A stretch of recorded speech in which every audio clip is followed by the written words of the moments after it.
Mabuting balita ng Panginoon ayon kay San Mateo. Nang magkatipon sa Galilea ang mga alagad, sinabi sa kanila ni Jesus, "Ang anak ng tao ay ipagkakanulo at papatayin. Ngunit siya'y muling bubuhayin sa ikatlong araw." At sila'y lubhang nalungkot. Pagdating nila sa Capernaum, lumapit kay Pedro ang mga maniningil ng buwis para sa templo. "Nagbabayad ba ng buwis para sa templo ang inyong guro?" tanong nila. "Opo," sagot ni Pedro. Nang pumasok siya sa bahay, tinanong siya ni Jesus, "Ano sa palagay mo, Simon? Sino ba ang nagbabayad ng buwis sa mga hari dito sa mundo? Ang mga mamamayan ba o ang mga dayuhan?"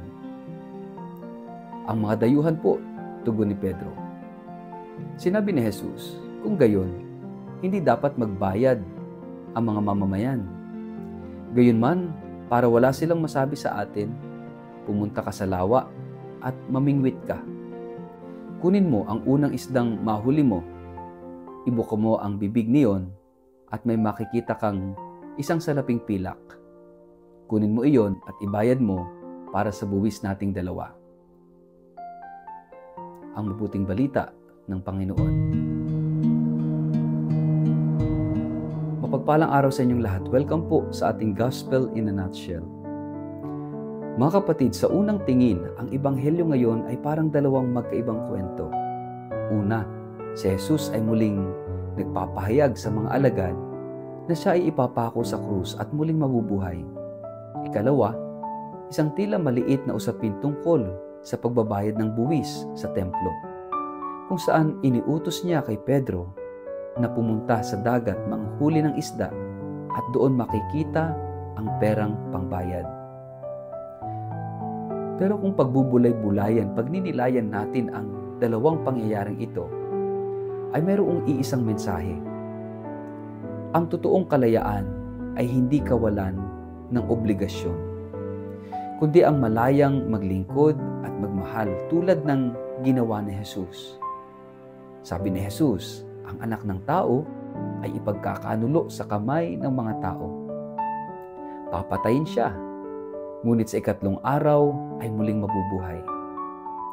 At nalungkot ang mga alagad. Hindi ito ang unang beses na binanggit ni Jesus ang kanyang darating na pagdurusa. Pero sa bawat pagbanggit, parang hindi pa rin nila lubos na matanggap. Sino nga ba ang gustong makarinig na ang guro at mahal mo sa buhay ay mamamatay? Mga kapatid, ang buhay Kristiyano ay hindi iwas sakripisyo. Sa katunayan, ito ay pagtanggap na ang sakripisyo ay bahagi ng ating paglalakbay kasama si Kristo. Walang muling pagkabuhay kung walang krus. Ang misyon ay may kasamang bigat, ngunit may kasiguruduhan ng buhay na walang hanggan. Pagdating sa Capernaum, tinanong si Pedro ng mga taga-kolekta ng buwis, "Nagbabayad ba ng buwis sa templo ang guro mo?" Sumagot si Pedro, "Oo." Pansinin ninyo, buwis sa templo ito, hindi buwis sa gobyerno. Ito ay ambag para sa pagpapanatili ng banal na lugar. At sinabi ni Jesus kay Pedro, "Ano sa palagay mo? Ang mga hari sa lupa ba'y kumukuha ng buwis mula sa kanilang mga anak o sa mga dayuhan?" Sagot ni Pedro, "Sa mga dayuhan po." Kaya't sabi ni Jesus, ibig sabihin, malaya ang mga anak. Bilang anak ng Diyos, walang obligasyon si Jesus na magbayad ng buwis para sa tahanan ng kanyang ama. Ganito rin tayo, bilang mga anak ng Diyos sa pamamagitan ng binyag, tayo ay malaya.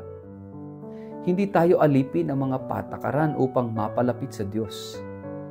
Tayo ay kabilang sa kanyang sambahayan. Pero heto ang mahalagang punto.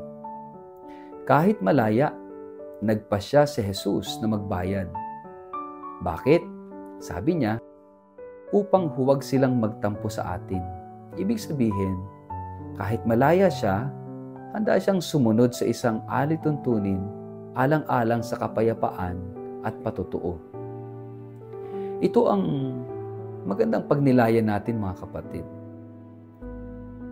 Ang tunay na kalayaan ay hindi basta ginagawa ang gusto natin, kundi paggamit ng ating kalayaan upang maglingkod, magpakumbaba, at magbigay ng patotoo. Minsan kasi iniisip natin, karapatan ko ito, bakit ako magpapasensya? O kaya, wala naman akong obligasyon dyan, bakit ako gagawa? Ngunit si Jesus, kahit may karapatang hindi magbayad, pinili ang mas mahabagi na landas, alang-alang sa kabutihan ng iba.